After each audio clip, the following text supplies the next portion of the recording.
Hello everyone, welcome back to our channel. চলো এটিএমে যাই, টাকা তুলতে হবে, খেতে হবে তো নাকি। চাকদাতে এসছি, কিছু না খেয়ে গেলে হয়। আমাদের চাকদাতে কিছু দরকার ছিল, সেই জন্য আমি, দিদি, দাদা তিনজন মিলে চাকদাতে চলে গেছিলাম শিমুরালি থেকে। তারপরে আমি টাকা বেরানোর অপেক্ষায় দাঁড়িয়েছিলাম ওখানে, কখন বেরাবে কখন বেরাবে। এই তো বেরিয়ে গেছে, চলো এবার খাওয়া যাক। তো ওখান থেকে বেরিয়ে একটু এগিয়ে এসে উল্টো দিকে ছিল মিও, তো আমরাও চলে গেলাম ওখানে। তারপরে দেখো আমি রাস্তা পার হয়ে গেলাম, এখন না ওরা রাস্তা পার হতে পারলো না, আমার পিছন পিছনই চলে আসবে। যাই হোক, তো চলো শুরুটা আজকে এখান থেকেই করা যাক, আর তোমরাও দেখতে থাকো আমাদের সাথে।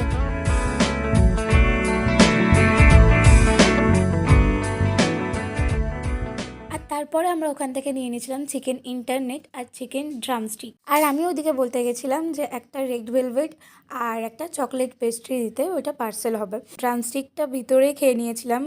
তো